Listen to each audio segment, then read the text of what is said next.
안녕하세요. 대학원 신입생 여러분 입학을 환영합니다. 재학생 여러분 반갑습니다. 대학원 교학과정을 맡고 있는 권지환 교수입니다. 코로나19로 인해 2021학년도 대학원 신입생 오리엔테이션 및 학사 안내를 이렇게 비대면 영상을 통해 하게 되었습니다. 지금부터 2021학년도 대학원 신입생 오리엔테이션 및 학사 안내를 시작하겠습니다. 말씀드릴 순서는 다음과 같습니다. 먼저 우리 동신대학교 대학원을 소개하고요. 이어서 대학원 입학에서부터 졸업까지 여러분들에게 필요한 학사 행정에 대해 설명을 드리겠습니다. 마지막으로 각종 증명서 발급 안내와 우리 대학 학생 종합 시스템에 대해 말씀드리겠습니다. 자, 먼저 동신대학교 대학원 주요 연역을 소개하겠습니다. 우리 대학원의 모체가 되는 동신대학교는 1987년 동신공과대학이라는 이름으로 공과대학이라는 교명으로 개교를 하였습니다. 1991년에 대학원 설치 인가를 받아서 1992년부터 대학원 신입생이 입학을 하게 되었습니다. 같은 해 대학은 종합대학으로 승격하여 교명을 동신대학교로 하여 오늘에 이르고 있습니다. 1995년에 일반대학원 박사과정이 신설이 되었고요. 1995년에는 사회개발대학원이 신설되고 1999년에는 교육대학원이 신설되었습니다. 2021년 올해 현재 이 학부에는요, 이 41개 학과에 7,000명의 재학생이 재학하고 있고요. 대학원은 일반대학원, 사회개발대학원, 교육대학원 합해서 550명의 대학원생이 재학하고 있습니다. 대학원 조직도입니다. 우리 동신대학교 대학원은요, 크게 3개의 대학원이 있습니다. 일반대학원에는 이 석사과정 26개 학과, 박사과정 22개 학과, 그리고 이 사회개발대학원은 석사과정 15개 학과, 그리고 교육대학원은 석사과정에 4개의 전공을 개설하여 운영하고 있습니다. 자, 이어서 대학원 학사 안내를 말씀드리겠습니다. 먼저 등록입니다. 등록금 납부는요, 신입생은 정해진 기일 내에 입학금과 등록금을 납부를 하고요. 재학생 같은 경우는 학사 일정에 따라 등록 기일 내에 대개 개강 전달에 합니다. 2월과 8월 이렇게 등록 기일에 등록금을 납부를 하시면 되겠습니다. 등록금 고지서는 별도로 발송하지 않고요. 우리 대학 홈페이지 학생 종합 시스템에서 출력할 수 있도록 되어 있습니다. 우리 대학원은 등록금 분할 납부 제도를 두고 있습니다. 등록금을 2회에서 4회까지 분할해서 납부하는 제도를 두고 있으니까요. 등록일 전에 대학원 홈페이지 학생 종합 시스템을 통해서 신청하도록 되어 있습니다. 우리 대학원의 이제 수업 연한은 일반 대학원 박사과정 같은 경우는 4학기고요. 일반 대학원 석박사 통합과정은 7학기입니다. 그리고 일반 대학원 석사과정, 사회개발대학원 석사과정은 4학기, 그리고 교육대학원 석사과정은 5학기가 이 정규 등록이라고 할 수가 있겠습니다. 그런데 이 정규 이 수업 연한 동안에 그 수료 학점을 취득하지 못한 경우에는 이제 초과 등록을 해야 되는데요. 3학점 이하가 남았을 경우에는 당해 학기 등록금을 2분의 1을 납부를 하시면 되겠고요. 4학점 이상 이렇게 초과 등록을 하는 경우에는 등록금을 전액 납부를 하도록 되어 있습니다. 다음은 이 학적 변동에 관한 사항입니다. 대개는 대학원에 입학을 하면 뭐 휴학이나 이런 절차 없이 쭉 이렇게 졸업을 하는 경우가 대부분인데요. 또 부득이한 사정에 의해서 휴학을 하게 되는 경우도 있습니다. 그래서 휴학을 하게 되는 경우에는 한 번에 2개 학기, 다시 말해서 1년을 초과할 수 없다라는 거 말씀드리고요. 석사과정은 4학기, 박사과정은 총 6학기를 초과할 수 없습니다. 휴학원의 제출 기간은 이제 어떤 휴학이냐에 따라서 좀 다른데요. 일반 휴학 같은 경우는 수업 일수 4분의 2선 이내에 일반 휴학이 가능을 합니다. 질병 휴학 같은 경우는 이제 휴학원 이외에 진단서를 첨부를 해서 대학원장의 허가를 받아야 되고요. 군 입대 휴학 같은 경우는 입영 증명 서류를 첨부를 해서 대학원의 허가를 받으면 되겠는데, 군 휴학 같은 경우는 4분의 3선 이내까지도 가능하다는 거 말씀드립니다. 기타 사항으로 등록 기간 내에는 이 등록금을 납부하지 않고 휴학이 가능하지만, 등록 기간 이후에는 등록금을 납부해야지 휴학이 가능하다라는 거 말씀드리고요. 이 휴학원은 이제 지도교수와 전공 주임교수 확인 후에 대학원 교학과에 서류를 제출하시면 되겠습니다. 다음으로 복학입니다. 복학 기간은 매 학기 수업 시수 4분의 1선 이내에 할 수 있고요. 이것도 마찬가지로 이 복학원을 제출을 하셔야 됩니다. 자퇴는 자퇴를 하게 되면은 이 자퇴원을 지도교수와 전공 주임교수 확인 후 대학원 교학과에 제출하면 되고요. 자퇴를 하는 경우에는 반드시 본인이 대학원 교학과에 방문을 해서 서류를 제출을 하시면 되겠습니다. 자, 그리고 다음에 네 가지 경우에는 이제 제적이 되는데요. 휴학 기간이 경과해도 복학하지 아니하였거나, 또 등록 기간 내에 등록하지 아니한 자, 재학 연한을 초과한 자, 또 징계에 의한 제적 처분을 받은 자는 제적이 되겠습니다. 자, 다음으로 재입학에 관한 사항입니다. 대학원을 다니다가 제적을 했거나 또 자퇴한 경우에는 1회에 한해서 이 재입학이 허가가 됩니다. 단 6년 이내에 해야 되고요. 정원에 여석이 있을 때만 재입학이 가능합니다. 단 제적 또는 퇴학한 학기에는 재입학을 허용하지 아니하고요. 또 재입학을 하는 경우에는 재입학하기 전에 재학 중에 취득했던 학점은 모두 학점으로 인정을 하게 됩니다. 자, 다음으로 이 학적부 기재사항 정정에 관한 내용입니다. 성명이나 생년월일, 주민등록번호 이런 것들이 또 변경을 하게 되거나 또는 오류가 있는 경우에는 학적부 기재사항 변경원을 대학원 교학과에 제출을 해야 됩니다. 이때 이제 첨부 서류는 주민등록 초본 한 통을 반드시 함께 첨부를 해야 되고요. 대학원 재학 중에 집 주소가 바뀌었거나 또는 연락처, 핸드폰 번호가 좀 바뀌었다든지 이럴 경우에는 대학원 홈페이지에 학생 종합 시스템에 학생 본인이 직접 들어가서 본인이 직접 수정을 해야 합니다. 이게 왜 중요하냐면요. 이 대학원 학사 관련 이 안내사항이 개인 휴대폰 SMS로 이렇게 발송이 됩니다. 그렇기 때문에 자기 자신의 휴대폰 번호가 변경이 됐거나 또는 집 주소가 변경이 됐거나 할 경우에는 반드시 학생 종합 시스템에 들어가셔서 이러한 변경 사항을 변경해 놓으셔야지 우리가 대학원에서 어떤 연락이 갈 때 오류가 없이 연락을 받으실 수가 있습니다. 자, 다음은 수강 신청 및 성적 평가에 관한 내용입니다. 먼저 수강 신청에 대해서 말씀드립니다.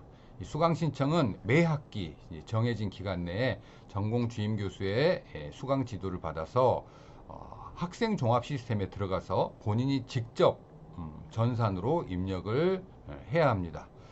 수강 신청은 이제 매 학기 석사과정 같은 경우는 최대 9학점, 박사과정은 최대 12학점까지 신청할 수 있고요.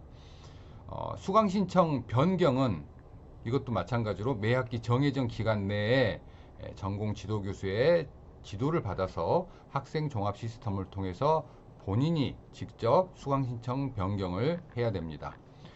자, 그렇다면 이제 이 수강 신청 방법, 우리 재학생들은 잘 알고 있는데요. 우리 신입생들을 위해서 구체적인 수강 신청 방법에 대해서 말씀드리겠습니다. 동신대학교 대학원 이 홈페이지 메인 화면을 가셔서요. 이 학생 종합 시스템에서 이제 로그인을 하게 되어 있습니다. 로그인을 할 때는 학번과 비밀번호를 입력하게 되어 있는데요. 초기에 비밀번호는 개인의 주민등록번호 앞자리 6자리가 되겠습니다. 그래서 로그인을 해서 대학원 학생 종합 시스템 화면에 들어가서 수강 신청을 클릭한 후 교과목을 선택하면서 수강 신청을 하시면 되겠습니다.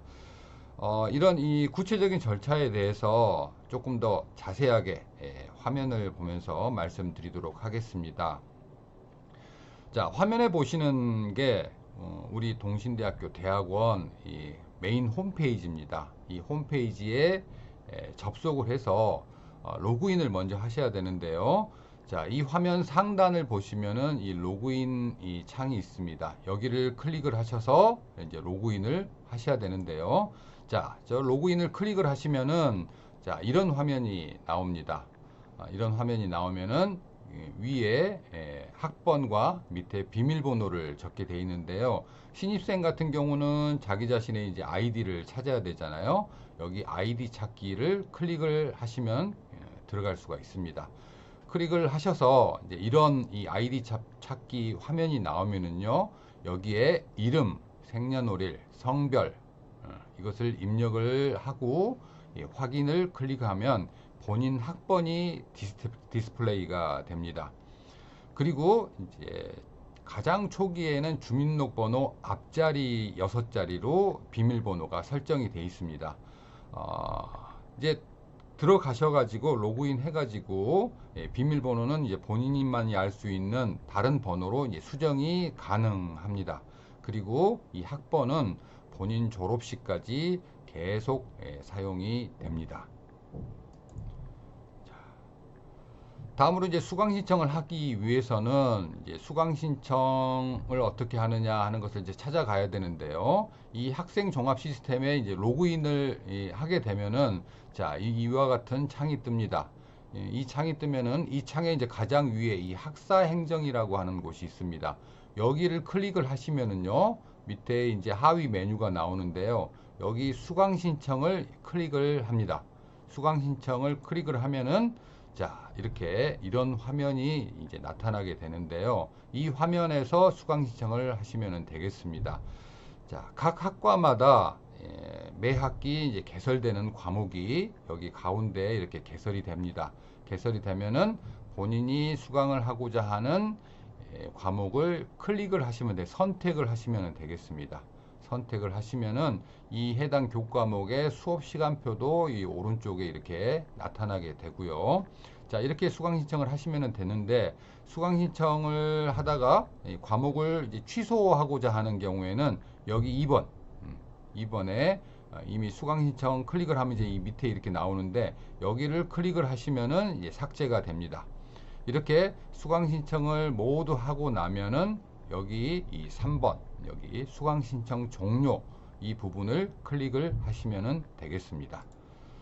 자, 수강 신청을 이제 마치고 나면 이렇게 이제 다시 이렇게 화면이 나오는데요. 여기에서 로그 아웃을 하시면은 수강 신청이 끝나게 되는 것입니다. 자, 다음은 이 성적 평가에 대해서 말씀드리겠습니다. 대학원의 이 성적의 등급은 A, B, C 학점 그리고 F 학점 이렇게 구분이 되고요. 각각의 등급의 점수는 화면에 보신 바와 같습니다. 이런 이제 정규 교과목 이외에 별도로 지정하는 교과목들이 있습니다. 이런 별도로 지정하는 교과목 대표적인 게 대학원 같은 경우는 석사 논문 연구, 박사 논문 연구 이런 과목인데요. 이런 과목 같은 경우는 이제 등급이 학점이 아니고 이렇게 SU로 표기가 됩니다. 그리고 총 졸업학점, 평점은 부여하지 아니합니다. 자, 다음으로 이 학과에 따라서 이 선수 과목을 이수해야 되는 학과가 있습니다. 이수 대상은 대개의 학부 또는 대학원 석사과정 전공과 지금 입학하게 된 이 전공과 이제 불일치하는 경우에 학과에서 따로 이렇게 정규 학점 이외에 선수 과목 이수를 이제 요구를 하게 되는데요. 이 부분은 이제 각 학과에서 결정을 하기 때문에 입학해서 지도교수나 전공 주임 교수님하고 상의를 하시면 되겠습니다. 이 선수 과목 이수는 이렇게 그 재학 중에 뭐 어떤 학기든 여기서 이수를 하시면 되겠습니다. 자, 여기서 유의해야 될 사항, 이 선수 과목은 수강 신청 학점에는 포함되지 않는다는 점, 그리고 선수 과목은 성적표에는 기재가 되지만 총 졸업 학점에는 포함되지 않는다는 거 말씀드립니다. 자, 다음은 이 졸업 자격 시험에 관한 내용에 대해서 말씀드리겠습니다. 이 대학원에서는요, 정규 수업 과목, 교과목에 대한 평가 이외에 졸업을 하기 위해서는요, 졸업 자격 시험을 보게 돼 있는데요. 두 가지가 있습니다. 먼저 외국어 시험이 있고요. 그리고 이제 각 전공별로 전공 종합 시험이라고 하는 게 있습니다. 먼저 외국어 시험을 말씀드립니다. 우리 대학원에서는요, 이 외국어 시험 과목은 영어 교과목을 선택을 하고 있습니다. 외국어 시험을 볼 수 있는 응시 자격은요, 대학원에 2학기 이상 등록하고 6학점 이상 취득한 자로 되어 있습니다. 따라서 입학을 해서 2학기 등록해서 2학기 재학생부터 이 외국어 시험을 볼 수가 있는 것이죠. 이 외국어 시험, 종합 시험도 마찬가지지만 실시 시기는 매 학기 실시를 합니다. 대개 외국어 시험 같은 경우는 매 학기에 학기 초 첫 번째 달에 보는데요. 다시 말해서 3월과 9월에 봅니다. 3월과 9월 각각 넷째 주 토요일 날 보는데요. 대개 외국어 시험 실시 공고는 3월 초, 9월 초에 공고가 됩니다. 그래서 그때 공고가 됐을 때 외국어 시험을 보겠다고 신청을 하고 그리고 수업료를 납부를 해야지 해당 날에 시험을 볼 수가 있습니다. 외국어 시험 합격 기준은 100점 만점에 60점 이상이고요. 불합격한 경우에는 다시 그 다음 학기에 재응시할 수가 있습니다.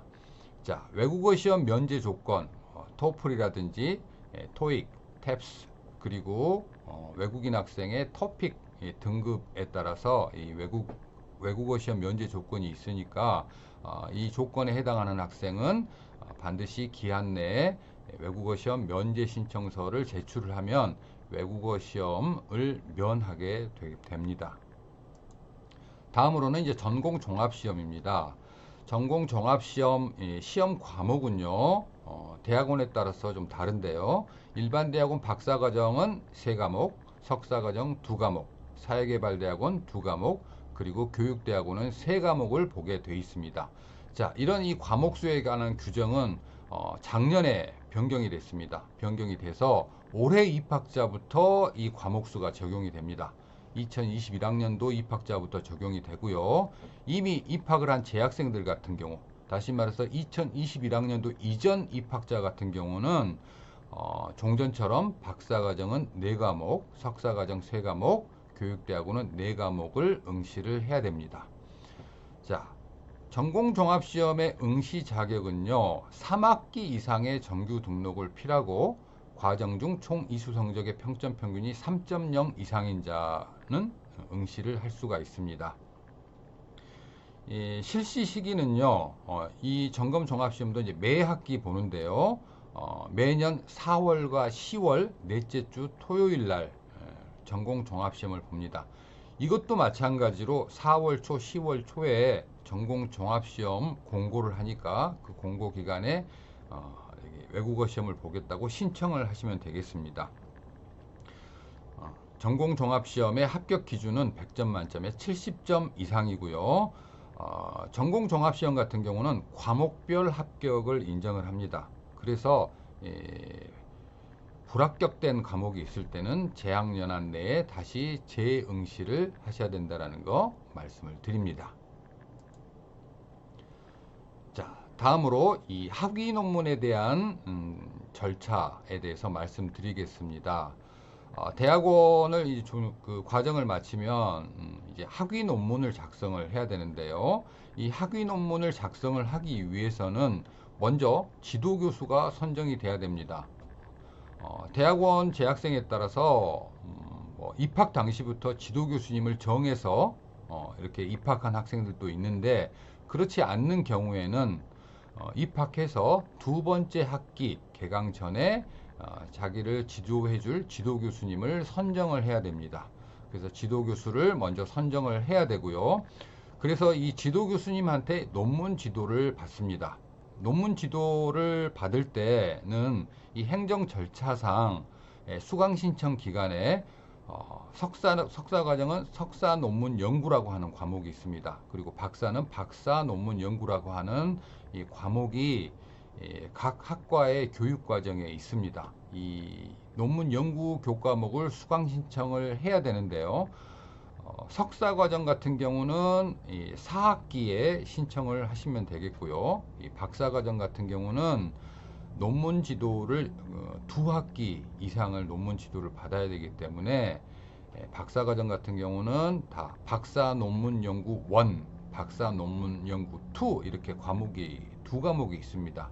그래서 재학 중에 이 논문 지도 수강 신청을 하게 되면 박사 과정은 3학기 때 논문 연구 1, 4학기 때 논문 연구 2 이것을 수강 신청을 하셔야 됩니다. 물론 수료 후에도 이거는 수강 신청은 가능합니다. 자, 이렇게 수강 신청을 하고 논문 지도를 받으시면 되겠고요. 그렇기 때문에 자기 자신의 지도 교수와 논문 연구 담당 교수는 반드시 같은 분이어야 됩니다.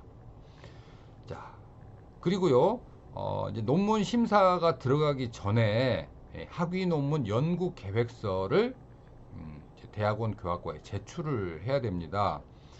그렇기 때문에 이제 석사 과정 같은 경우는 한 학기 논문 지도를 받기 때문에 학위 논문 연구 계획서를 이제 4학기 때, 다시 말해서 본인이 논문을 작성을 해서 논문 심사가 들어가는 해당 학기에 이 학위 논문 연구 계획서를 제출을 하면 되겠고요. 박사 과정 같은 경우는 논문 심사 전 학기, 다시 말해서 이번 학기에 이 학위 논문 연구 계획서를 제출을 하면 1년 동안 이 심사 논문 지도를 받아야 되기 때문에 1학기 때 논문 연구 계획서를 제출을 하면 논문 심사는 2학기 때 들어가게 돼 있습니다. 그렇기 때문에 학위 논문 연구 계획서는 박사 과정 같은 경우는 반드시 논문 심사 전 학기에 이 연구 계획서를 제출해야 된다라는 거 꼭 염두에 두시기 바랍니다. 이 부분이 이 박사과정 학생들 같은 경우는 이 부분에 대한 오류들이 있어서 나중에 이 논문 심사라든지 또 졸업하는데 문제가 생기는 그런 이 학생들이 덜어 있기 때문에 이 부분에 대해서 다시 한번 강조를 드립니다. 자, 그리고 이제 연구계획서를 제출한 후에 이제 논문 심사를 하겠죠. 논문 심사를 받기 위해서는 학위 청구 논문 제출원을 이제 관련 여러 가지 첨부 서류와 함께 제출을 해야 합니다. 그리고 나서 논문 심사를 받는데요. 논문 심사는 석사 과정은 3회, 다시 말해서 4주 이내에 3회를 받아야 되고요. 박사 과정은 8주, 그러니까 약 2달간의 기간 동안에 5회를 논문 심사를 하게 되어 있습니다. 자, 이렇게 이제 논문 심사를 해서 그 논문 심사에 합격을 하게 되면은요, 다음으로는 학위 논문 심사 결과 보고서를 제출을 합니다. 그리고 나서 이제 최종적으로 논문이 완성되면 학위 논문 최종본을 제출을 하면 이제 그 해당 학기에 졸업을 하게 되는 것입니다. 자, 학위 논문 청구 절차, 학위 논문 작성 절차는 또 이 별도로 이렇게 드리는 이 학사 안내 책자가 있으니까요. 거기서 다시 한번 보시면 되겠고요. 자, 다음으로 이제 현장 보고서라고 하는 게 있습니다. 이 부분은 다른 대학원은 이제 그 관련이 없고요. 교육대학원생에 한해서 관련이 있습니다. 이 현장 보고서는요, 이 교육대학원생들 중에 학위 논문을 쓰지 않고 그렇게 추가 학점을 이수를 해서 졸업하는 학생들 같은 경우도 교육대학원은 이 현장 보고서를 반드시 작성해서 제출을 해야지 이 교육학 석사 학위가 나가게 되는 것입니다. 자, 현장 보고서는 이 교육대학원 5학기, 다시 말해서 마지막 학기에 이 현장 보고서를 작성해서 제출을 하는데요. 이 교육대학원은 석사과정임에도 불구하고 이 이수학점이 30학점입니다. 30학점을 이수를 해야 되는데 이렇게 논문 졸업이 아니고 현장 보고서를 작성하고 하는 졸업 같은 경우는 여기에 추가로 6학점을 더 취득을 해야 됩니다. 그래서 이 교육대학원은 36학점을 취득을 하고 현장 보고서를 작성해서 제출을 하게 돼 있는데요. 현장 보고서도 해당 학기에 현장 보고서 신청서를 작성을 해서 지도교수와 주임 교수의 인준을 거쳐서 교학과에 제출을 해야 됩니다. 제출을 한 다음에 지도교수의 지도로 현장 보고서를 작성을 하고요. 또 지도교수는 이 심사와 또 판정 결과를 대학원 교학과에 제출을 하게 돼 있습니다. 이 현장 보고서 최종본은 학위 논문 규격과 마찬가지로 그 소정 논문 규격 양식에 의해서 작성을 하면 되겠습니다. 자, 다음으로 이 학위 수여, 이 졸업에 관한 내용에 대해서 말씀드리겠습니다. 졸업을 하기 위해서 이제 필요한 내용들을 이제 간략하게 좀 정리를 했습니다. 먼저 일반 대학원부터 말씀드리겠습니다. 일반 대학원 박사과정 같은 경우는요, 이 정규 과목 최소 36학점 이상을 취득하고 4학기 이상을 등록을 해야 됩니다. 그리고 졸업을 위해서는 대학원 평점 평균이 B학점 이상 3.0 이상이어야 되고요. 그리고 졸업 자격 시험인 외국어 시험, 전공 종합 시험 합격, 그리고 학위 논문 심사에 합격을 해야지 박사 학위가 수여가 됩니다. 자, 석박사 통합 과정 같은 경우는요. 정규 과목 60학점 이상 취득이고요. 7학기 이상 등록을 해야 됩니다. 나머지 사항은 다 마찬가지입니다. 평점 평균, 그 다음에 졸업 자격 시험, 학위 논문 심사 합격, 박사과정과 대동소이합니다. 자, 다음으로 일반 대학원 석사과정에 대해서 말씀드리겠습니다. 일반 대학원 석사과정 같은 경우는요, 최근에 이제 논문을 써서 졸업하는 방법이 있고요. 또 논문 대체 졸업을 할 수 있는 방법이 열렸습니다. 자, 먼저 논문 졸업 같은 경우는 석사과정 24학점 이상 취득을 합니다. 그리고 평점 평균 3.0, 그리고 외국어 시험 종합시험 합격, 학위 논문 심사 합격을 하면은 석사 학위를 부여를 합니다. 자, 그리고 이제 논문을 쓰지 않고 논문 대체 졸업을 하는 경우에는 이것도 이제 물론 기본적으로 24학점 이상 취득하고 평점 평균이 3.0 이상이 돼야 되고요. 외국어 시험과 전공 종합 시험에 합격을 해야 됩니다. 그런데 이 논문 대체 졸업은요, 학과마다 굉장히 상이합니다. 그래서 각각 단위 학과에서 정한 학위 논문 대체 요건을 충족을 해야 됩니다.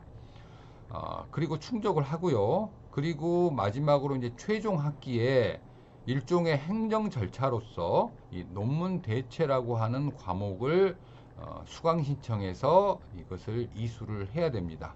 그래야지 논문을 쓰지 않고 논문 대체해서 졸업을 할 수 있게 되는 것입니다.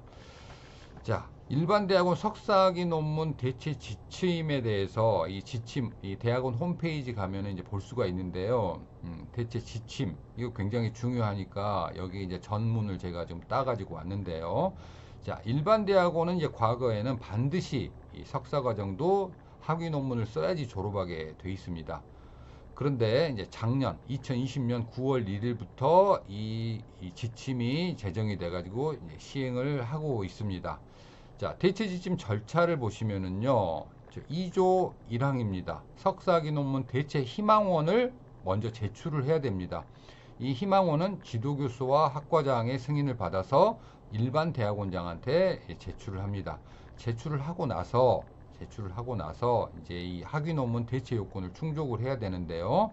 자, 학위 논문 대체 요건을 충족하였거나 충족 예정인 자는 최종 학기에 학위 청구 논문 대체 신청서를 내야 되겠죠. 이거 대신에 행정 절차로서 이거를 수강 신청 논문 대체라고 하는 교과목 수업은 하지 않습니다. 이거는 일종의 이 행정 절차입니다. 논문 대체 교과목을 수강 신청을 해서 이게 이제 서류로서 확인이 돼야지 이 학위 논문 대체가 인정이 됩니다. 자, 대체 지침 3조를 보시면요. 논문 대체 교과목은 각 단위 학과에 개설된 게 아니고 이 전체 대학원, 일반 대학원 공동 교과목으로 개설이 됩니다. 이거는 뭐 특별히 수업을 하는 과목이 아니고 학점도 이수 단위도 0학점이기 때문에 이 교과목의 담당 교수는 대학원 교학과장, 이 대학원 교학과장 보직을 맡고 있는 교수님이 이 교과목의 담당 교수가 되겠습니다. 그래서 이 성적 평가는 패스, 페일, 이 합격과 불합격으로 그렇게 처리하도록 돼 있고요. 학위 논문, 이 논문 대체 요건은 학과별 학과별 논문 대체 요건이 이제 별표, 이 지침에 딸려 있는 이제 별표일 것 같습니다. 제가 다음 화면에서 좀 설명을 드리도록 하겠습니다. 논문 대체 요건 인정 기준은요, 이 추가 학점을 통해서 석사학위 논문 제출을 대체하고자 하는 경우가 있을 것이고요. 이럴 경우에는 이제 추가 학점, 학과에서 요구하는 추가 학점을 그 석사 졸업 이수 학점인 24학점 이외에 추가로 학점을 이수를 해야 됩니다. 또 이런 추가 학점 이외에 다른 대체 요건을 두고 있는 학과들도 있습니다. 그러면 각각 학과에서 요구하는 대체 요건을 충족을 해야 됩니다. 이것도 마찬가지로 이 최종 학기에 기말고사 해당 월까지 대체 요건을 충족하는 실적을 이거는 제출을 해야 됩니다. 자, 부칙으로 이 규정은 2020년 9월 1일부터 시행하게 되어 있는데요. 자, 홈페이지 가시면은 이제 이 각 학과별로 이 석사학위 논문 대체 요건이 있는데요. 자, 제가 훑어보니까 우리 대학원의 대체 요건은 대개 이 네 가지 중에 하나더라고요.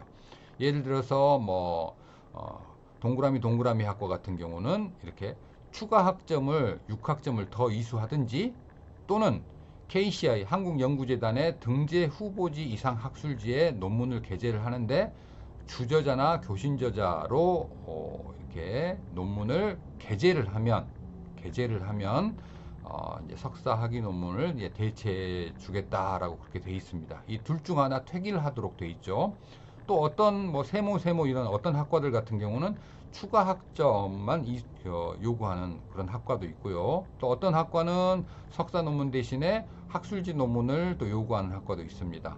또 뭐 어떤 학과는 그래도 우리 학과는 무조건 석사학위 논문을 써야 된다라고 하는 그런 학과도 있어요. 그런 학과는 이제 대체 요건이 없다라고 그렇게 되어 있습니다. 그래서 여러분들이 물론 학과의 뭐 지도 교수님이나 또 조교 선생님한테 물어봐도 됩니다. 이런 대체 요건을 단위 학과별로 다 다르기 때문에 이 대체 요건을 여러분들이 참조를 하시면 되겠습니다. 자, 이렇게 해서 이제 일반 대학원 이 학위 수여에 대한 내용에 대해서 말씀드렸고요. 다음은 사회개발대학원입니다. 이 사회개발대학원은 이제 특수대학원이기 때문에 이렇게 두 개 트랙이 원래 있습니다. 논문을 쓰고 학위 논문을 쓰고 졸업하는 과정이 있고요. 또 하나는 학점을 대체해서 이제 졸업을 하는 건데요. 자, 사회개발대학원은 24학점 이상을 취득을 해야 되고, 나머지는 다 같습니다. 나머지는 같고요. 그리고 이제 논문 졸업을 하기 위해서는 석사 논문 연구 과목이라고 하는 것을 이제 이수를 해야 됩니다. 학점 대체 졸업을 하는 경우에는요, 이렇게 정규 과목 24학점에다가 추가로 6학점을 추가로 해서 취득해서 총 30학점 이상 취득을 하면 되겠습니다. 나머지는 같습니다. 평점 평균 3.0, 외국어 전공시험 합격하면 되겠습니다. 자, 다음으로 교육대학원입니다. 교육대학원도 논문 졸업이 있고요. 학점 대체 졸업이 있는데요. 자, 교육대학원 같은 경우는 논문 졸업을 하게 되는 경우는 정규 과목 30학점 이상 취득이고요. 평점 평균, 그다음에 졸업 자격시험 다 봐야 되고요. 그리고 학위 논문 심사 합격을 하면은 학위 논문을 쓰고 졸업을 하게 되고요. 또 논문을 쓰지 않고 학점으로 대체하는 경우에는 추가로 6학점을 취득을 하면 이제 36학점이 되겠죠. 36학점 취득하고 평점 평균, 그 다음에 외국어 종합시험 합격하고, 또 여기에 현장 보고서라고 하는 것을 작성해서 제출을 해야지 학점 대체 졸업이 되겠습니다. 자, 지금까지 말씀드린 거 표로 이렇게 다시 정리를 했습니다. 자, 각각 대학원 이 과정별 졸업 요건입니다. 자, 일반 대학원 같은 경우 박사 과정이 있고 석박사 통합 과정이 있고 석사 과정이 있죠. 자, 등록을 몇 학기 해야 되느냐 하는 것과, 그리고 이서학점 평점 평균, 그리고 졸업 자격 시험. 졸업 자격 시험은 외국어 시험과 전공 종합 시험이 있다라는 거 말씀드렸었죠. 2001학년도 입학생부터는 박사과정은 3과목 보면 되고요. 석사과정 2과목, 교육대학원은 3과목. 그러니까 그 전보다 한 과목씩 줄어든 거죠. 기존에 있는 재학생, 다시 말해서 2021학년도 신입생이 아닌 이전에 입학한 자는 종전 이 규정대로 박사과정 4과목, 석사과정 3과목, 교육대학원 4과목 응시를 해야 됩니다. 또 각각의 졸업 요건, 이 박사과정이나 석박사 통합과정 같은 경우는 학위 논문을 반드시 작성을 해야지 졸업을 하는 것이고요. 일반 대학원 석사과정 같은 경우는 학위 논문 또는 논문 대체, 다시 말해서 이 논문 대체는 학과 지정 대체 요건을 충족을 해야지 졸업을 할 수가 있습니다. 자, 사회개발대학원과 교육대학원, 방금 말씀드린 대로 사회개발대학원 24학점, 학위 논문 또는 학점 대체고요.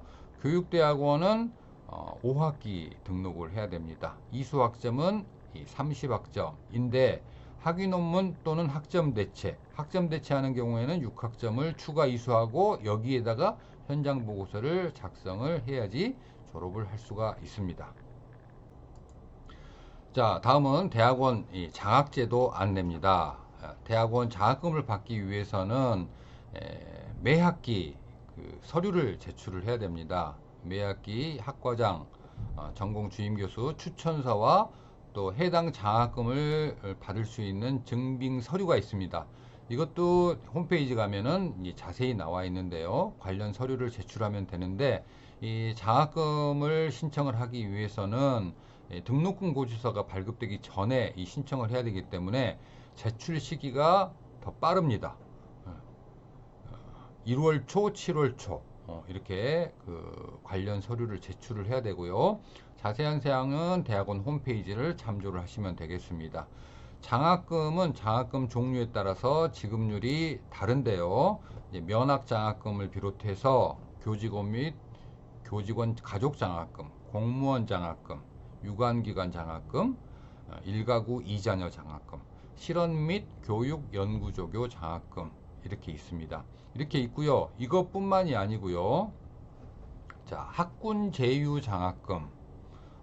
이 학군 제휴 장학금은 이제 신편입생 입학금까지도 이제 면제가 됩니다. 그리고 이제 외국인 장학금이 있습니다. 외국인 장학금은 신입생 입학할 때 입학금과 이 수업료의 30%를 이제 기본으로 장학금으로 지급을 하는데요. 이 한국어 능력 급수에 따라서 이 장학금 지급 기준이 다릅니다. 그러니까 토픽을 3급을 자격증을 가지고 있으면 35%부터 시작해서 6급 70%까지 이렇게 급수에 따라서 장학금을 지급을 합니다. 이제 이거 이외에도 특별 장학금, 뭐 공로 장학금, 고시 장학금 이런 게 있고요. 그리고 이제 교육대학원에 한해서 교육기관에 종사하는 이 교육기관 종사자 장학금이라고 하는 것이 있습니다. 자, 다음으로 이 대학원생 연구 지원 제도에 대해서 말씀드리겠습니다. 우리 대학원에서는요, 대학원생들의 연구 활동에 도움을 주기 위해서 연구 지원 제도 몇 가지를 두고 있는데요. 먼저 첫 번째로 학술지에 논문 게재를 하게 되면은 거기에 이제 지원금을 지원을 합니다. 국내 학술지 같은 경우는 20만 원, 국제 학술지 같은 경우는 50만 원을 지원을 합니다. 그리고 또 각종 학술 대회에서 논문 뭐 구두 발표가 됐든 포스터 발표가 됐든 학술 대회에 나가서 이게 논문 발표를 하게 되면은 10만 원을 지원을 합니다. 그리고 또 국제학술지에 투고해서 게재할 학생들을 위해서 국제학술지 번역료도 건당 40만 원 내외로 지원을 합니다. 자, 다음으로는 대학 혁신 지원 사업의 일환으로 우리 대학원에는 대학원생과 지도교수와 함께 팀을 이루어서 이 학술 활동을 하는 일명 DS 콜로퀴움이라고 하는 이 프로그램이 있습니다. 이 프로그램을 지원을 하게 되면 팀당 200만 원 이내에서 이제 차등 지원을 하는데요. 이거는 이제 매년 매 학년도 초에 그 해당 학년도에 활동할 DS 콜로퀴움 팀을 이렇게 뽑기 위해서 공고를 합니다. 그래서 이제 선정이 되면은 이렇게 지원금을 받아서 콜로퀴움 활동을 할 수가 있습니다. 자, 다음으로 연구윤리 원격 강좌 이수에 대한 내용입니다. 대학원에 입학해서 이 학위 논문을 써야 될 학생들은 이거를 좀 잘 보셔야 될 것 같아요.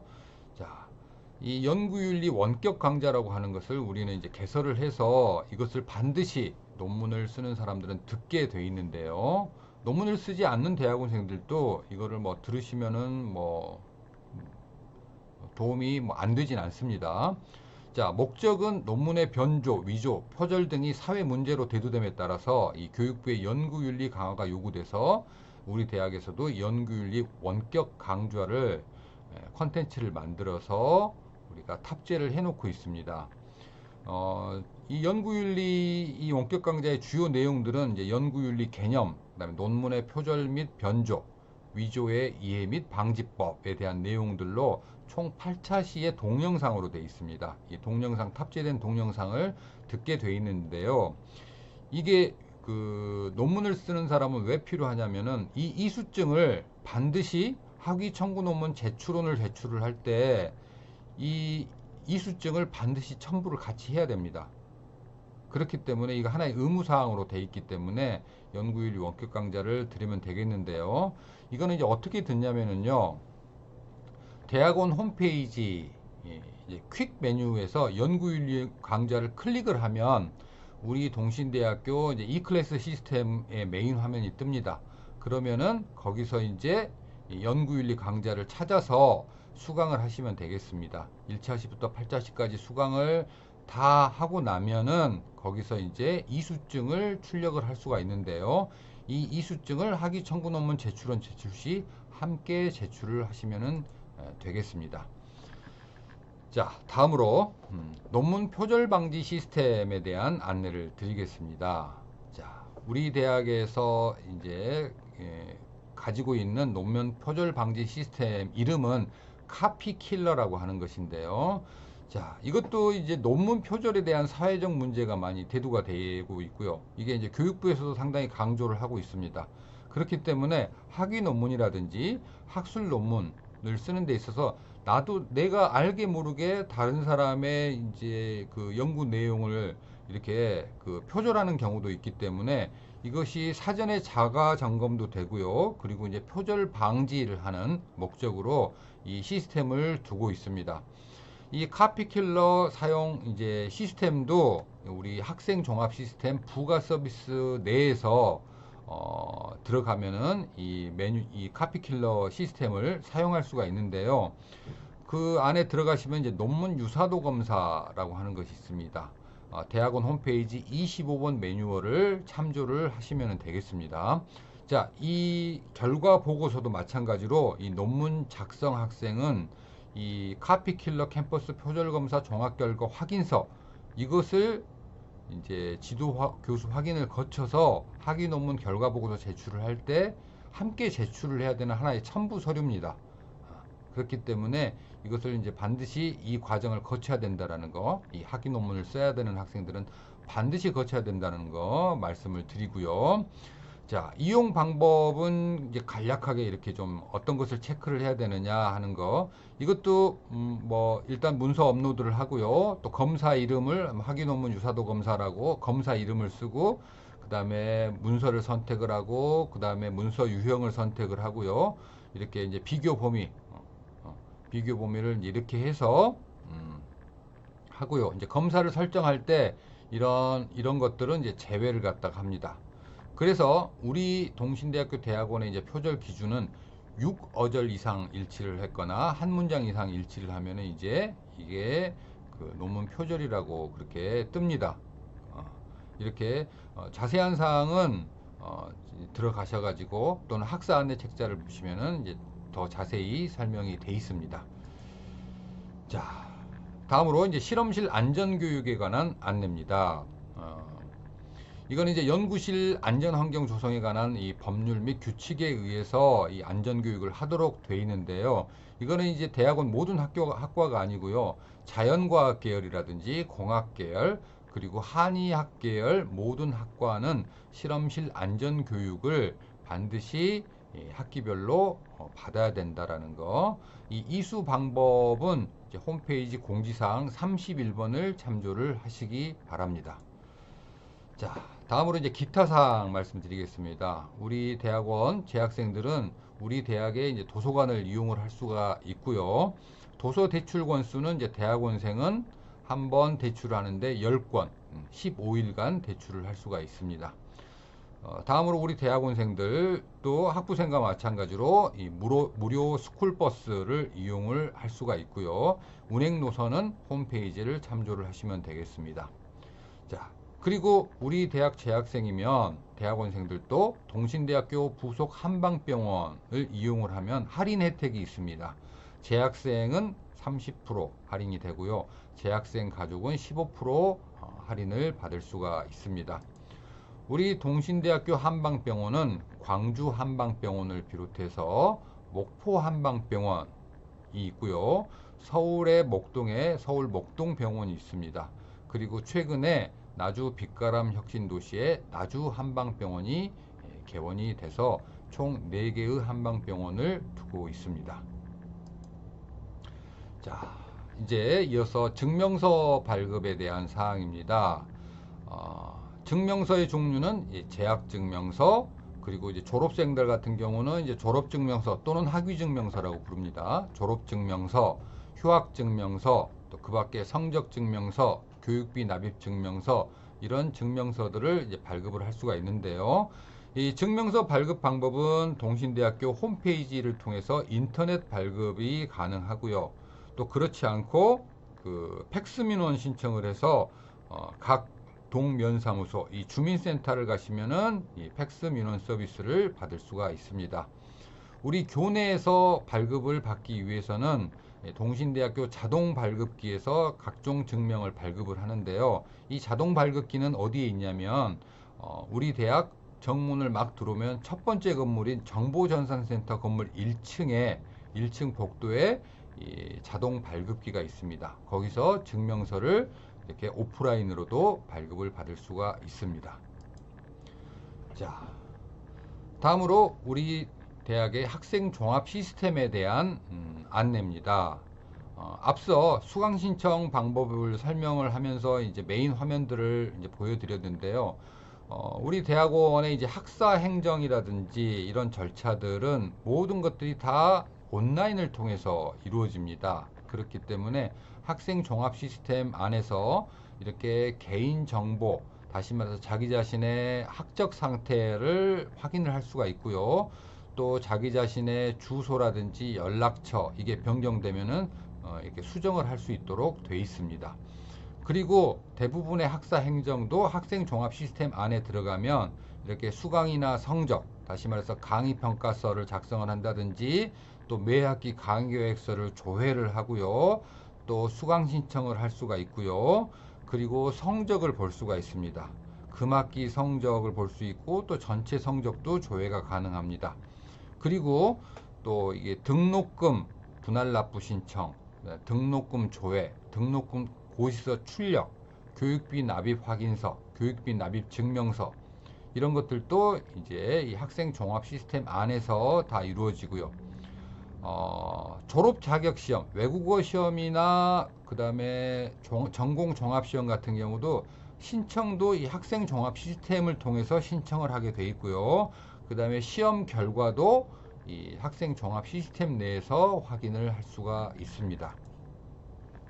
자, 이게 바로 이제 우리 동신대학교 대학원생들을 위한 학생 종합 시스템입니다. 이 로그인을 해서 이제 들어가시면은 여기 안에 이렇게 메뉴에 학사 행정, 또 수강 신청, 수강 성적, 등록 장학, 시험, 논문 유사도 검사 이르기까지 이 안에서 다 할 수가 있고요. 또 여기에 일반 공지 사항 같은 것들도 여러분들이 수시로 확인을 하시면 되겠습니다.